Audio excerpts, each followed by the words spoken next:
All right, Rudy Yakym, Congressman, thanks for joining us. We appreciate it. Glad to be here. Why are you running for re-election? Well, I'm running for re-election because it's been my honor for the last 2 years to fight for the individual Hoosier.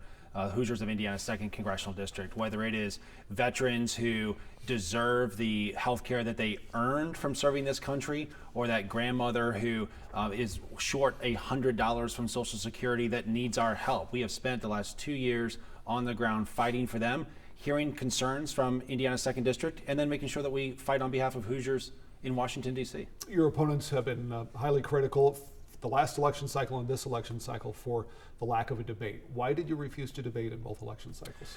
Well, each campaign has to decide how it's best to engage with the voters. And I've spent the last 2 years going through, literally, Bob, hundreds and hundreds of stops across Indiana's 2nd District, engaging with thousands of Hoosiers. And as we've engaged with those thousands of Hoosiers, we've heard about everything from the wide open border under Kamala Harris to the inflation that Hoosiers are experiencing. And what we felt was really best is to engage directly with Hoosiers in Indiana's 2nd District. We will talk about the topics, the specific topics, the policy issues here in just a moment, but just for a philosophical approach from Rudy Yakym towards the issue of how things are being run in Washington, the tone and the tenor of how things are being run in Washington, good, bad, and otherwise. I'm going to ask you about the Republican side. I asked the Democrats about the Democratic side. I asked the independents about their general perspective of how things are running. But I want to ask you a couple of things before we dive into the issue of the actual policies themselves. And one of the first things I'd like to ask you about specifically is the tone and the tenor that's happening right now in Washington, D.C. Is that something that concerns you? Of course it concerns me. And the tone and the tenor on both sides of the aisle concern me. And, Bob, what I would add to that is, while I can't, as an individual member of Congress, control what everyone else does in Washington, D.C., I can control what I do in Washington, D.C. And what you'll see from me in Washington is someone who puts their head down, goes to work on behalf of Indiana's 2nd District, stays focused in Washington, D.C. So oftentimes when I'm walking through the hallways of the Capitol building, you see other people fighting and arguing and yelling, and people yelling on TV. That's just not really my style. That's not the Hoosier work ethic that we all have here in Indiana's 2nd District.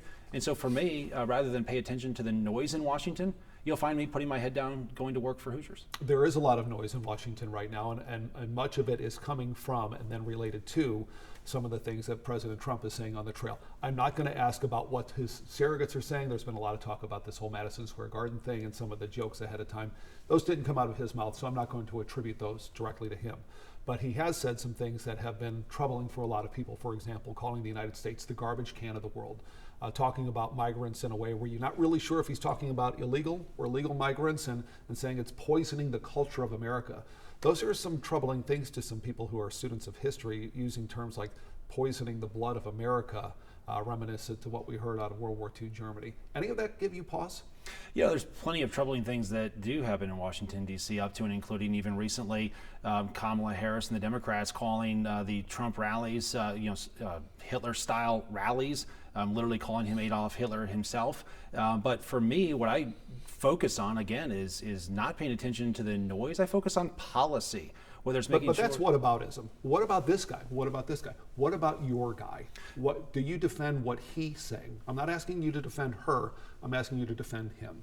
For me, what's most important is what policies does Donald Trump want to have when he's president of the United States? And the policies that he wants when he's president are reflective of the concerns that I hear in Indiana's 2nd District. Again, whether it's the border or inflation, those are the two biggest issues I hear from Indiana's 2nd District, and those are the two big issues that he wants to work on when he's president. So are you saying that the character of the presidency doesn't matter? I'm saying that character does matter. What I also believe is that policy matters. And Hoosiers want fundamentally good policy coming from Washington, D.C. We haven't had it for the last 4 years, and I look forward to making sure that we restore good policy next year. One of the things that may land on your desk, it certainly could be an issue, is the issue of what happens to the January 6th hostages. The former president has said once he gets in, he will release the hostages, as he calls them, the people who violently stormed the Capitol building a couple of years ago, January 6th of 21. those people should be, according to him, released immediately and celebrated. Do you think the people who have been convicted of violence inside the U.S. Capitol are hostages? Look, there's a lot of legal processes that are playing out. There's a number of committees in the House of Representatives that are investigating not only what happened on January 6th, but also some of the people who were arrested, what's been done with them. I do believe that everyone has a right to a speedy trial. So if you've been tried and convicted and sentenced, that's one thing. If you've been held for 2 years with no trial, that's a different story. I mean, in our system of justice, everyone has a right to a speedy trial, and I certainly support that. Is that your differentiation? The people who have been convicted and then sentenced are not part of that quote unquote hostage? Yeah, look, what are the specific numbers of it? Frankly, Bob, I actually don't know.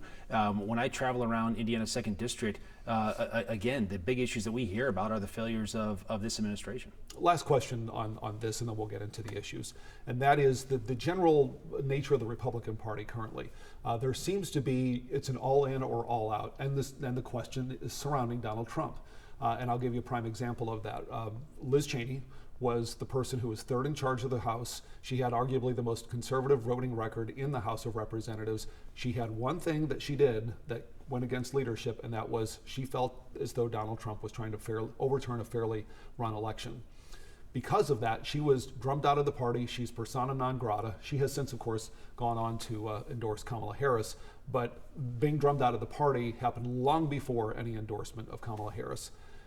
Is it an all in or all out with Donald Trump? That is the litmus test for Republicans? Look, we've got a big tent party, and there are Republicans who have feelings about many different things in our system of government. And so what I think people are focused on is getting Republicans elected up and down the ballot. That, of course, starts with President Trump. That, of course, means that we've got to take the Senate and hopefully retain the House as well. And there's a whole number of local races that people are concerned and focused on as well. And so what I think people in the Republican Party are focused on is getting Republicans elected up and down the ballot. All right, let's talk about some of the issues here, and specifically it's immigration is something that former president has been talking about, and it's not just him, it's Republicans all across the country. What, in your estimation, is the best way to handle the issue of immigration?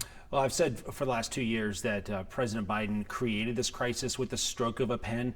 Over 60 executive orders in the first few months of him becoming president that opened the southern border wide open under Kamala Harris, who was assigned to be the border czar to get the border under control. The problem grew worse every single month she was in charge of the border. So what I don't believe we necessarily need in this country are new laws to fix the southern border. That can be fixed simply with the stroke of a pen by the President of the United States to reseal the southern border. Would it be also as good to codify some of those executive orders and make them the law of the land? If they work as effectively as some people are saying that they have worked, why not make that congressional law? Why can't anything get passed through Congress? That's exactly what House Republicans did when we passed H.R. 2 last year. It was the most secure border act in the history of this country. We, of course, sent that after we passed it over to the Senate, and Chuck Schumer never put it on the floor, did absolutely nothing with it. We took a number of those executive orders. We did exactly that, Bob. We codified them through H.R. 2, sent it to the Senate. They did nothing with it. Should the president, former president, is talking about the likelihood of a mass deportation if he is elected, and he has said many times that we're going to round them all up and we're going to ship them back from wherever they came. Is that something that's feasible? How would that work? Who do you decide goes? Well, I think you could probably start with the hundreds of thousands of illegals that are here who have committed crimes in this country or other countries. Let's start with that and then go from there. I mean, there are by many accounts, well north of 10 million illegal aliens here in this country today. Start with the criminals that are here and then go from there. In the interim, though, there are reports. In fact, there was one that was just on 60 Minutes a few days ago that said it sometimes can take Border Patrol 2 or 3, 4 weeks to find and then vet out and then essentially arrest one person. We're talking about potentially tens of thousands, hundreds of thousands of people that fall into that category, those who have committed crimes in the United States. What kind of process lengthwise are we talking with that? That is after they've been caught at the southern border and then let go under the catch and release program by this administration. Let's not forget, when someone comes across the southern border illegally, when this administration catches them, they give them a court date, which is oftentimes 7 to up to 11 years from now. They give them a bus ticket and let them go anywhere they want inside this country. So if we were to end catch and release and reinstitute the Remain in Mexico policy that we had under President Trump, we wouldn't even be having this conversation today, Bob. Let me ask you about what happens to the people who have been in the United States, sometimes for decades, sometimes maybe for a generation, and their crime, and it was a crime to come into the United States illegally, was just doing that. Since they have been in the United States, they've essentially committed no other crimes. They've lived a life, established some semblance of family, and they have lived their lives here for a decade or more. What happens to those people? Do they face the possibility of deportation? Should they get a pathway to citizenship? How does that play out? Ultimately, that'll be a decision for the President of the United States to make. What would you the suggest? President has the authority to enforce the law. I mean, that is the role of the executive branch, is to enforce the law. So it'll be up to the President to decide how many people we ultimately deport. But as President Trump has said, you can't have people who come here illegally with absolutely no consequences. You cannot have a wide open southern border. Under this president, every single community, including small towns in Indiana, are border communities, and we cannot have a wide open southern border where people are coming in here with no consequences. Period. End of story, Bob. Is there any wiggle room for those people who have been here for a decade or more? Economists have said if you truly go to that level and you take the people who have otherwise been quote unquote good citizens without being citizens and not having a legal status, that could decimate some economies. That'll be up to the president to negotiate. If the president wants to negotiate a legislative package that includes whether it's border security, which again, I don't think we need a legislative package on border security because the president has the authority today to shut down the southern border if they deem it, and I quote, in the best interest of the nation. So if the president wants to put something like that on the table and negotiate it, then let's have a discussion. Should legal migration be limited? Legal migration is absolutely a fundamental bedrock of our society. Every single one of us in this country, unless you're Native American, have parents, grandparents, or maybe even you yourself came from another country. So a legal path to citizenship for people who want to come to this country legally is the bedrock of our society, of how people come into this country, whether it's to work, to go to school. There are currently legal pathways to citizenship. Those do exist today. And so do I believe that we need a level of legal immigration reform to make it easier to understand how to come to this country legally? Sure, of course we do. But at the same time, priority one, securing the southern border. One of the issues that was an attention grabber back 4 to 5 years ago was the issue of separation of families. And that was specifically about the families who had come across at the time. The children were taken in one area and the parents were taken in another area for processing. I'm talking specifically with this question about the issue of separation of the DACA families, for example. If in fact the president decides we're going to find every person who entered the country illegally, every undocumented migrant, even those who have been here for some time, and we're going to ship them out. Of course, we know that people who are born in the United States are American citizens. So in theory, you run the possibility of taking parents of children and shipping them out if they came across illegally, but the children are American citizens. How do you handle something like that? Do you run the risk of potentially, if you look at potentially deporting all people in the United States who are undocumented, run that risk of separating out some of these families? Look, again, this is something that's going to have to be negotiated. So it's up to the President of the United States to make a decision of how they want to enforce the law. What a president is supposed to do is not discriminate between laws and pick and choose which laws they want to enforce. Unfortunately, that's how we've been running our immigration system, is the President of the United States, whoever's in power at that time, makes a decision of what laws they want to enforce and how they want to enforce them. If a president has a desire to change the law, that's the role of the U.S. House. And so the president can come to us and negotiate that. If there are laws that they don't want to enforce or laws that they want to change, it's up to them to have a discussion with us on how they want to. So is the Congress essentially saying, hey, not my problem, I'm going to punt this to the other end of Pennsylvania Avenue and you can make the decision? This one singular person can make a decision on the lives of potentially, well, the latest numbers show 11 million people in the United States who are undocumented but have been here for at least 10 years or longer and have not committed any crimes once they've been in the United States. Bob, what Congress has said is that we want to go in a structured order of priorities as it relates to our immigration system. And priority one is securing the southern border.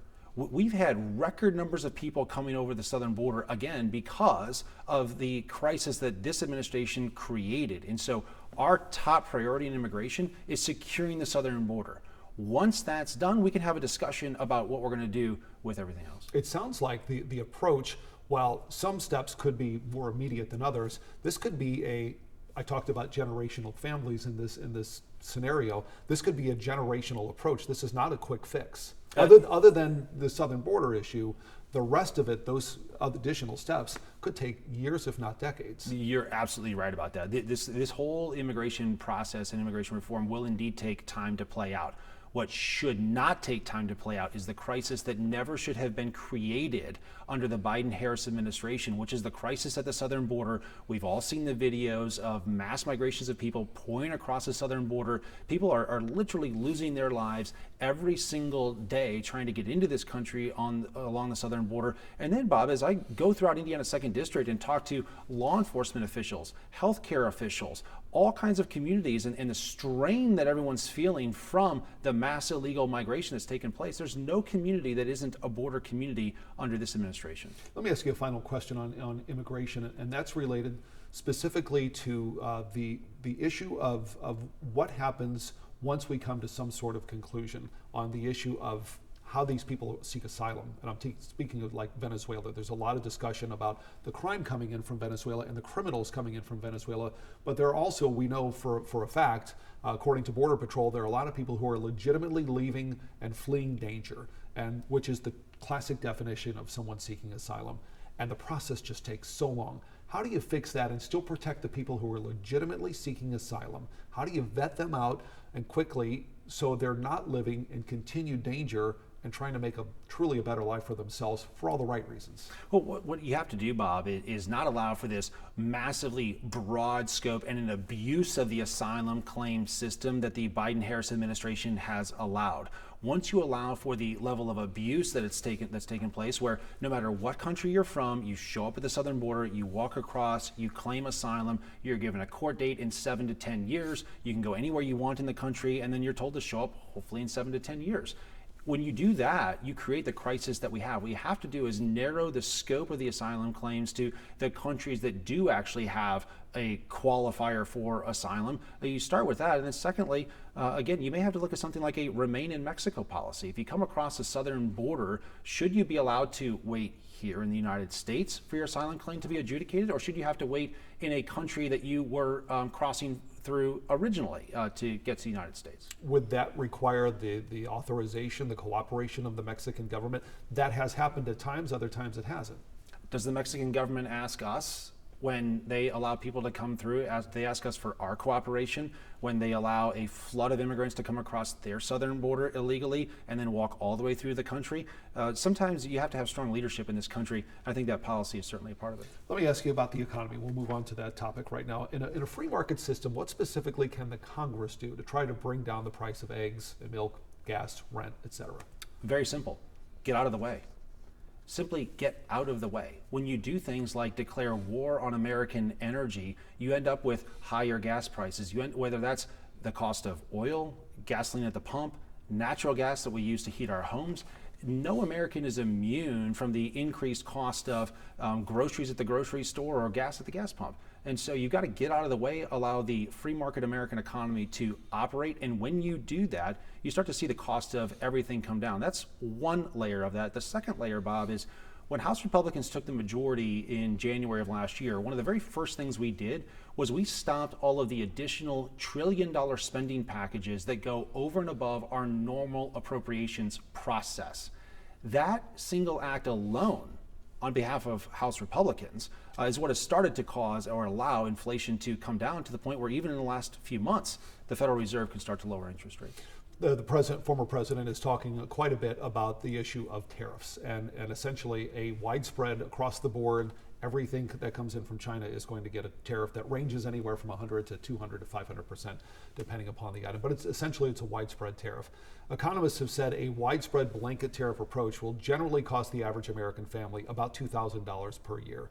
Do you think a widespread, not targeted, but widespread blanket tariff is the appropriate approach to try to handle prices? Look, I do believe in targeted tariffs toward countries who are bad actors, but also even more specifically towards industries who are bad actors. What I think we have to be careful of here in Indiana's 2nd District is not only doing things that would drive up the cost for all Hoosiers, but also we have to keep in mind that this is the manufacturing capital of the world. The American Manufacturers Association actually rates Indiana's 2nd District as the most manufacturing intense district in the entire country.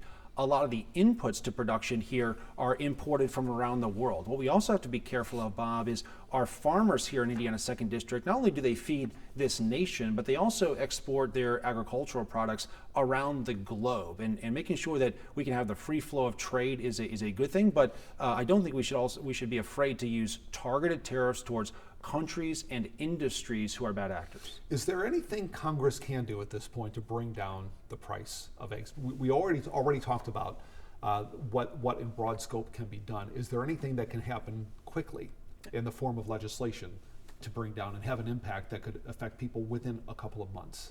Yeah, I think, look, we've got our farm bill that we actually passed out of the House committee, the Agricultural Committee earlier this year. There are things in that farm bill like additional funding for fighting things like influenza amongst bird flu and things like that, that when you have those issues, you restrict the supply, which of course drives up the price. So things like that would be certainly helpful.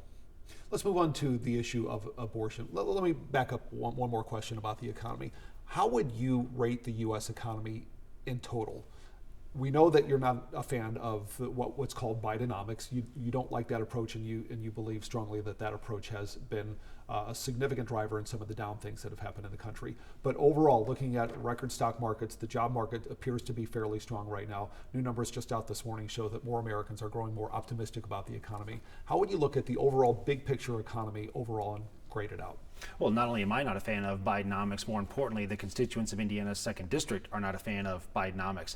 Every single Hoosier has had their costs go up faster than their incomes, and that's wholly unacceptable. And so we've got to be able to get inflation under control, and that is not going to fully happen under this president. You are, of course, a pro-life person, as a Republican, as well as a person who lives your life in such a way. The issue of a national abortion ban could possibly come up. There has been some discussion, even though President Trump has said, if I win, I'm not necessarily in favor, but I'm not necessarily against it. He talked about both sides of that issue. Would you vote in favor of a national abortion ban? Look, as a father of 3 children, I am certainly staunchly pro-life. I don't apologize for that or run from that. At the same time, Roe versus Wade was rightly overturned. And that issue has been returned to the states. And so right now it's up to the states where it rightfully belongs for them to make up their minds on what they're going to do at the individual level. The state of Indiana right now essentially has extremely tight restrictions on who can get an abortion. And it's mostly cases of rape, incest, devastating fetal anomalies, or the save the life of the mother. Do you think Indiana got it right? I do. I support SB 1, the bill that came before the state house that was passed into law, and I certainly support their right in Indiana to pass an abortion law like that. And look, it does, as you mentioned, there's a number of exceptions in there, but I support the law of Indiana as it is written today. All right, let me ask you a little bit about crime. This is one of those where you can look at statistics and really spin it out however you'd like to spin it out. But like many of your opponents, everyone says they're a supporter of the Second Amendment, but there are varying degrees at which you draw a line, for example.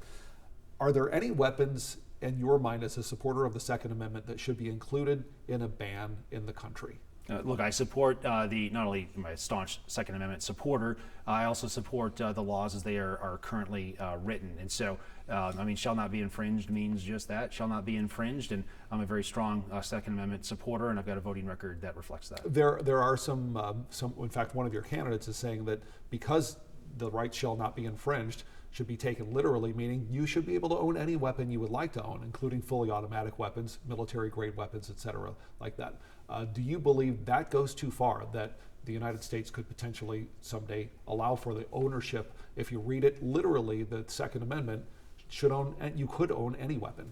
Oh, look, I mean, these are not only are they laws on the books today, these laws have been very well adjudicated through the court system.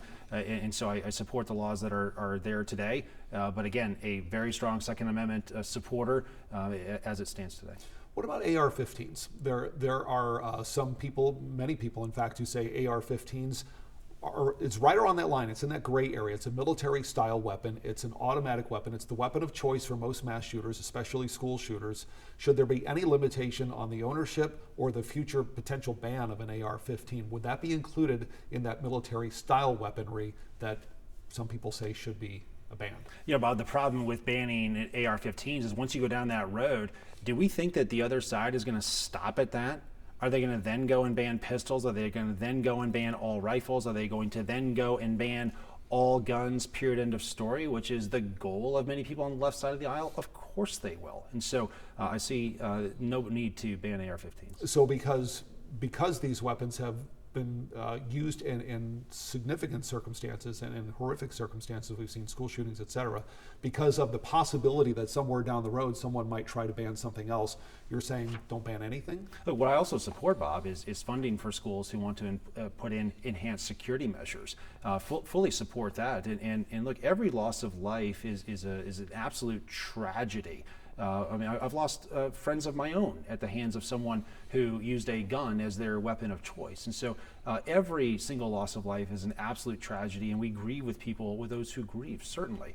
But at the same time, there are laws on the books today to protect and prevent these things. And what we oftentimes don't do in this country, and this includes at the local level, at the county level, is we don't enforce laws that are on the books today. And because we don't enforce laws that are on the books, you then oftentimes end up with a much bigger problem downrange with an individual who, if you just rewind the tape, so often we didn't enforce laws that were on the books already. One of the issues that, and some on both sides of the aisle will argue that this is the largest issue when it comes to guns, and that's the issue of mental health, and you alluded to that just now. There are a number of people who feel like if we had a universal gun background check, that would allow us to find people at gun shows and some of these off-book sales, et cetera. If there was some level of way to check on the person's mental health status and have a universal gun background check, that could eliminate some of the issues that we have with people who probably shouldn't have guns but do have access to weapons, and legally so. Do you support at any level some form of a universal gun background check? I think what we have to be very careful of is putting someone's mental health assessment in the hands of someone who's going to be making a decision like that. You know, I was actually talking with a veteran over the weekend about this, about some of the unintended consequences of what would be, Bob, that type of a policy. For example, an unintended consequence maybe that I think you have to consider is if someone believes that they go and seek mental help for a mental health issue that they are having, they're going to be afraid potentially have their guns taken away. And so then they don't get the mental health that they need. So I think sometimes you have to peel back the multiple layers of these policies and really understand all of the consequences, both intended and unintended. But in the interim, that's all speculation at this point. You're thinking that possibly someone could potentially do this, and there are lots of possibles and potentials and speculative statements there. But in the real world, there are people who have weapons who probably shouldn't have weapons. Is that something that you would never be at least willing to discuss? When there are people who commit a crime and they are legally prohibited from having their weapons, we should probably simply enforce the laws that are on the books today, Bob. The state of Michigan has red flag laws, for example, and it allows, and in fact, a number of states have these red flag laws that allow you to go to a court and say, there's a person who has weapons, and this person is deemed a threat. He has or she has made threats.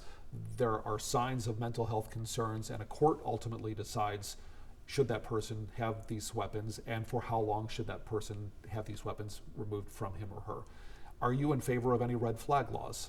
Oh, well, we have red flag laws on the books nationwide, Bob, as was passed here a few years ago. But at the same time, a lot of these states are making up their minds on an individual basis on what laws they want to have on their books, and certainly support Indiana's right to make up their mind on what the Hoosier state would like to do. Let me ask you about foreign policy. The current feeling right after the original invasion of Russia into Ukraine was, we will do whatever we need to do to help support Ukraine fight off the invading Russian army. That has waned somewhat, especially on the Republican side of the aisle. And there's been some concern that too much is going to Ukraine right now. In fact, some people are saying it's time to shut off all Ukraine fund right now. Where do you stand on that? Well, where I stand is looking at the facts of what's happened around the globe in the last 3.5, now almost 4 years. And the facts are that when you have a weak administration that projects weakness on the international stage, what it invites is our enemies to attack our allies. That's exactly what's happened with Russia invading Ukraine. That's exactly what's happened with Iran funding their terrorist proxies, Hamas and Hezbollah. And the three of them together have attacked our greatest ally in the Middle East, Israel. That's exactly what's happening with China, threatening to invade Taiwan. And so we have a world right now that is very, very dangerous. And what I support is making sure that we can have enough world stability at a minimum level until we can restore American strength on the international stage. And we certainly hope to do that with Donald Trump as president. Because let's not forget, Bob, when he was president for 4 years, we did not have our enemies attacking our allies as we do today. When I talk to our military generals, there are 3 strategic theaters around the globe. They are the Middle East, Europe, and the Far East in terms of the Asia-Pacific region of the world. And we're at war. There are wars going on right now in 2 out of those 3 strategic theaters, and we can't afford to have a third war with someone like China invading our ally Taiwan. And in the interim, however, the war in Ukraine is happening. And regardless of why it happened and what would have happened if President Trump had been in office for a second term, it did happen. So what do we do about it from this point forward? Not looking backwards, but from this point forward, how much support should the United States be giving to Ukraine to fight off the Russian army? Well, as you know, Bob, we've sent quite a bit of support over to Ukraine. And what we have to make sure is that our enemies cannot attack our allies and that we cannot have nations around the world bulldozing other nations. There are only a few paths to a third world war. And one of those paths is when an enemy of ours attacks an ally and they literally bulldoze another nation, and the United States of America sits by and does nothing. And so we cannot allow nations to bulldoze other nations. I've said that many times in the public domain. But ultimately, Bob, the solution is we've got to project strength around the international state, around the international community. That's not happening under this president. It certainly would not happen under a President Kamala Harris. So you would count the Russian invasion of Ukraine as a bigger neighbor bulldozing a smaller neighbor? Without question. Good, fair enough. And let me add one other thing to Sure. that, Bob. Yeah. What we also have to do is if you remember the early days of the Russia-Ukraine war, we put a lot of sanctions, and rightfully so, on Russia. And that includes a lot of oil sanctions. And what Russia has done, and you may have seen the 60 Minutes piece on this over the weekend, what Russia has done is violated the U.S. sanctions on oil, while this administration has looked the other way and allowed that to happen because they know that we cannot afford to have the price of oil go up because we're not drilling for enough here at home. You mentioned support of Israel a few moments ago, and I'm going to assume that means essentially blanket support of Israel, as many in the Congress have, on both sides, some less than others, of course, as we have seen on the far left of the Democratic side. Do you have any concern at the response level of the Israeli military, the IDF, in Gaza, and the numbers of people, civilians, who have been killed because of this war? No, look, what I support is Israel's right to exist and Israel's right to defend themselves. On October 7th, a little over a year ago right now, Bob, we had the largest number of Jews slaughtered in a single day since the Holocaust. Israel has a right to go after their enemies and make sure that October 7th can never happen again. And I certainly support their right to do so. The Israeli government has recently also talked about the possibility, in fact, just yesterday passed a couple of laws that would go after the United Nations agency that is responsible for delivering most of the aid that goes into Gaza. And some of that aid is tied to UNRWA, which is the agency that was accused of participating, at least some of its members participating in the October 7th attack. And because of that, they decided that this is not the appropriate aid agency. Should the United States make another effort to try to help bring some humanitarian aid into Gaza, even after that not very successful floating flotilla thing that they had? Under House Republican leadership, we defunded UNRWA, and it's one of the most proud accomplishments that many of us in the Republican Party have under our leadership in the House. You had Hamas terrorists who were employed at that UN agency. You had Hamas tunnels running underneath that UN agency. That agency was nothing but a front for Hamas to attack our ally Israel in the Middle East. Last question for you here, and this can be foreign, it could be domestic. Which challenge do you think that's facing the nation needs the most attention immediately, and what would you like to see done about that? I think I will give you two actually, and that is number one, it is absolutely securing the southern border. We have a wide open border that's bringing in fentanyl that is killing people right here in Indiana 2nd District, along with a record number of migrants, illegal migrants coming across the southern border. So number one, secure the border. Number two, make sure we get the federal government out of the way of our economy so that we can bring inflation down and get back to rising wages that hopefully go up under the next president faster than inflation. Congressman Yakym, thank you. Appreciate it. Thank you, Bob. Thanks for watching. Like and subscribe to the WSBT 22 YouTube channel.